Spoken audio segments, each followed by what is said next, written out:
अजय जी किस लिए? आपका काम तो कांग्रेस पार्टी हर बार इतना आराम मतलब इतना आसान कर देती है शायद। आप युवाओं को वोटर लिस्ट में लाना चाहते हैं, आप लिस्ट को रिन्यू कर रहे हैं, वो कह रहे हैं देखो लिस्ट को रिन्यू मत करो, 2003 वाली रहने दो। और आयरनी भौचक्का कर देने वाली बात यह कि 2003 में हुआ था ये बिहार में, और तब 2003 में आरजेडी की कंचना यादव जी की पार्टी थी, राबड़ी जी टेक्निकली सीएम थी, और कौन था असली सीएम वो तो लालू जी सबको पता है। शाजिया जी ओपनिंग कमेंट्स मैम। ऐश्वर्या जी नमस्कार, आपको भी आदाब, और जितने भी आपके पैनलिस्ट बैठे हैं और जो भी आपके दर्शक हैं जो इस प्रोग्राम को देख रहे हैं, बहुत ही रुचि के साथ, कौतूहल के साथ और थोड़ी फिक्र के साथ भी कि क्यों कांग्रेस पार्टी लगातार और आरजेडी और उनके सारे साथी लोग बजाय ये कि एक सकारात्मक तैयारी के साथ आगे बढ़े, फिर से वही घिसी पिटी लुटी पुटी दास्तान पर अटके हुए हैं और फिर से अभी से हार मानकर तैयार बैठे हैं। जिस तरह से समा बांधा जा रहा है, अगर आप देखेंगे स्पेशल इंटेंसिव रिवीजन की, जो कि एक गहन समीक्षा होती है और इलेक्टोरल रोल्स में लगातार होती है और चुनाव से 2 महीने पहले नहीं लगातार होती रहती है, और यही मकसद है इलेक्शन कमीशन का कि सुनिश्चित करना कि जितने गरीब से गरीब लोग हो, मार्जिनलाइज सेक्शन जितने भी सोसाइटी के हों, सारे जातों के, सारे जातियों के, और जो नए वोटर्स हैं वो हो। बिहार आप जानते हैं कितना माइग्रेशन है, आप ये भी जानते हैं किस तरह से लगातार चाहे वो माइग्रेशन रिलेटेड हो, चाहे जॉब रिलेटेड हो, बहुत सारी डेथ्स भी होती हैं। हमेशा आपको अपडेट करना पड़ता है अपना डेटा बैंक और अपना इलेक्टोरल लिस्ट। तो अगर उसकी समीक्षा हो रही है तो उसमें भी एक साजिश बनाना, झूठ बोलना, लोगों को बरगलाना और ये एक तरह से एक इंप्रेशन देना कि भाई देखो एनआरसी आ रहा है, ये कर दिया जाएगा, ये कब तक चलेगा? मतलब कब तक आप लोगों को बेवकूफ बनाएंगे? और तो स्ट्रैटेजी बनानी ही होगी। आपने स्ट्रैटेजी बना रहे हैं आप, ठीक है। 3 लोकसभा इलेक्शन आप हारे हैं, 50 से ज्यादा स्टेट इलेक्शन हारे हैं, इतने आप लोकल इलेक्शन हारे हैं। ये स्ट्रैटेजी काम नहीं कर रही है। You have to be better. Something has got to give. This is not working. ये काम नहीं कर रही है। तो मैं तो आपके राजनीतिक सलाहकार नहीं हूं, लेकिन अगर मैं होती तो मैं आपसे कहती कब तक चलेगा ये रोना पीटना, ये झूठ। याद है आपने क्या हंगामा किया था सीए एनआरसी को लेकर? एनआरसी का ड्राफ्ट इज एब्सोल्युटली राइट, और जो हो भी रहा था वो एससी मैंडेटेड था। मतलब कितना बेवकूफ बनाएंगे आप? अच्छा, इससे आपका भी फायदा नहीं, बिल्कुल सटीक। आप ऐसा कुछ क्यों नहीं करते? नहीं, आप बिल्कुल सटीक है शाजिया जी। कंचना जी कब तक? नहीं, एब्सोल्युटली शाजिया जी। ओपनिंग कमेंट्स नहीं, ओपनिंग कमेंट्स में आपने बिल्कुल कंचना जी कब तक? आप जनता के मुद्दे उठाइए ना। आप तो समाजवादी पार्टी, मतलब समाजवादी पार्टी नहीं, आई मीन द समाजवादी सोच की पार्टी। आरजेडी तो जनता की पार्टी है। लालू जी कहते थे हम तो भैया ग्वाले हैं, हम तो दूध दोने वाले हैं। तो आपको जनता की दिक्कत पता, आपके नेता को पता थी क्या? आपको आज जनता की दिक्कत नहीं पता क्या? आपको नहीं। मैं ये समझना चाहता हूं कि वोटर लिस्ट को रिन्यू करने में थोड़ा सा मेरे को सवाल सुन लीजिए। एक तो मैं स्टूडियो में नहीं हूं, ट्रैवल कर रहा हूं, मतलब उम्मीद करता हूं आपको मेरी आवाज साफ आ रही होगी। ये वोटर लिस्ट को रिन्यू करने में एनआरसी से क्या कनेक्शन है? आज तक ये हमने सुना था अभी तक, और ये 2003 में हुआ था। और जब ये 2003 में हुआ था तो आप ही की पार्टी की सरकार थी बिहार में, आप ही की पार्टी की सरकार थी बिहार में। कंचना जी, रिन्यू होने का मतलब होता है जो नए लोग हैं, जो पलायन कर गए हैं, जो लोग आए हैं, उन सबका नाम वोटर लिस्ट में आ जाए। क्या मैं कुछ है जो मैं समझ नहीं रहा हूं या मैं गलत समझा रहा हूं तो प्लीज मुझे बता दीजिए। नहीं ऐश्वर्या जी, पहले बात भी मेरी आवाज इको कर रही है, आप उसको दुरुस्त करवा दीजिए। मैम उसको ठीक हो रहा है, थैंक यू। समझ दीजिए, आपने एक बात बोला राबड़ी जी को लेकर कि टेक्निकली वो सीएम थी। पहली बात है ये अपमान है, वो टेक्निकली नहीं, वो फुल फ्लेज सीएम थी। और पहली और आखिरी महिला मुख्यमंत्री अभी बिहार ने जो दिया है वो रही हुई है। तो आप टेक्निकली प्लीज ना बोले, वो फुल फ्लेज सीएम थी। तो क्या अगर आपको एक महिला को अगर लालू जी बोल देंगे ना, ये दैट्स योर प्रॉब्लम। अगर लालू जी ये बोल देंगे कंचना जी तो मैं भी बोल दूंगा। ऐश्वर्या जी, मैंने पहले ही बोला था, मुझे टाइम ओके, मैं भी नहीं बोल कर लीजिएगा। Got it.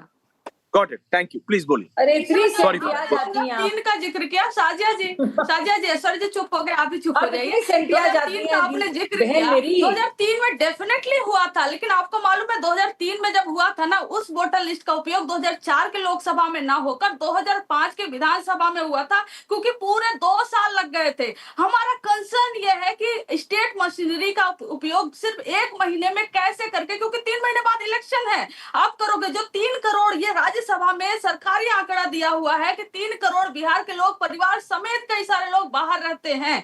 अगर आप उनके डोर टू डोर या फिजिकल वेरिफिकेशन करोगे तो कैसे 3 करोड़ लोग आकर अपना करवा पाएंगे। दूसरे, आप बांग्लादेशी, माइग्रेटेड, ये सारा आप उपयोग करें। हम कह रहे हैं कहाँ से आ गया?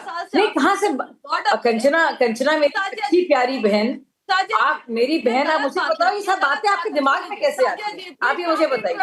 एक इलेक्टोरल रिविजन होता है, SIR है, उसका ताल्लुक क्या है सब चीजों से? आप बताइए कनेक्शन क्या है? These are same. Sorry, carry on. Thank you, आपकी इतनी समझदारी है कि आप चुप हो गए, धन्यवाद उसके लिए। दूसरी बात कि अगर बांग्लादेशी कहीं से भी माइग्रेट होकर आ रहे हैं, ये सेंट्रल गवर्नमेंट का प्रॉब्लम है कि वो बॉर्डर सुरक्षित नहीं कर पा रही है। अगर आपको लगता है स्टेट गवर्नमेंट की प्रॉब्लम है, तो स्टेट में भी 20 साल से आप ही की सरकार है महाराज। आप कैसे लोगों को इन करने दिए? और वोटर लिस्ट अगर फर्जी बना है तो वोटर लिस्ट RJD बैठकर नहीं बनाती, इलेक्शन कमीशन बनाती है। 20 साल से आपकी सरकार है, वोटर लिस्ट कैसे डुप्लीकेट हो गया? और आधार कार्ड को जो आपने दस्तावेज मांगे हैं, काहे इतनी परेशान आप हैं? क्या हो रहा है वोटर लिस्ट में? किस बात की फिक्र है आपको? आपको कोई प्रॉब्लम है, बीमारी है आपको? ये NRC कहाँ से आ गया? ये मुझे समझ में नहीं आई। NRC का एंगल आपने सुर्रा क्यों छोड़ा? या तो कंचना मेरी बहन, आपको इस बात का यकीन है कि आप लोग बुरी तरह से हार रहे हैं। ये गलत बात है। आपने कोई नॉन इश्यू नहीं हो सकता, फिर आप ही नहीं बुलवाइए। इलेक्शन कमीशन को आपको नहीं, Kanchana ji, Shazia ji, 1 minute. Kanchana ji, Shazia ji, these are opening comments. Kanchana ji, मैं आ रहा हूँ। अभी तक हर्षवर्धन जी, सतीश जी, आम आदमी पार्टी कोई नहीं बोला। 1 मिनट दीजिए, मैं सिर्फ इतना समझना चाह रहा हूँ। कंचना जी, 2 बार बोलने की आपने पूरा ट्राई नहीं करा, आपने पूरा बोला। आपका मैं आपसे बोल रही हूँ। कंचना जी, आपका ये कहना है, एम आई अंडरस्टैंडिंग, मैं देश की जनता के लिए कह रहा हूँ, जो जनता देख रहे हैं, करोड़ों लोग, आप ये कहना चाह रही हैं कि भैया 1 महीने में कैसे कर लोगे? हमारी प्रॉब्लम ये है, जो तुमने राज्यसभा में डेटा दिया है सरकार ने कि 3 करोड़ बिहार की जनता अपने परिवार के समेत बाहर रहती है, बिहार से बाहर रहती है, उसके साथ खेला होने की आपको आशंका है। यही आप कह रही है ना? यही आप कहना चाह रही है ना? यही आप कहना चाह रही है? यही कहना चाह रही हूँ। वोटर लिस्ट, एक और पॉइंट ऐड कर दूं। बोलिए। आप इसमें जो आप कर रहे हैं, आप NRC CA से क्यों जोड़ रहे हो ना? क्योंकि इसमें उनके माता पिता का बर्थ सर्टिफिकेट मांगा जा रहा है। अरे कितने माता पिता का बर्थ सर्टिफिकेट होता है इंडिया में? तो हम जैसे यूथ का भी ढूंढोगे तो बर्थ सर्टिफिकेट नहीं मिलेगा, even original date of birth भी नहीं पता होगा। कोई माता पिता का डेट ऑफ बर्थ और जमीन का जायदाद का कागजात कहाँ से लेकर आएगा? तो CA NRC जैसा नहीं कर रहा है तो क्या कर रहा है ये? तो problem okay, Harshvardhan ji and Satish ji also 2 versus 2। Okay Kanchana ji, I give you that time. Opening comments है, लेकिन मैं ये बात कर रहा हूँ, ना आप ना मैं ना शाजिया जी, यूथ नहीं बचे हम लोग। और ये बात ना राहुल गांधी को भी पता होना चाहिए। राहुल गांधी मेरे से भी 10 साल बड़े हैं, है ना? कम से कम 10-12 साल बड़े हैं मेरे से।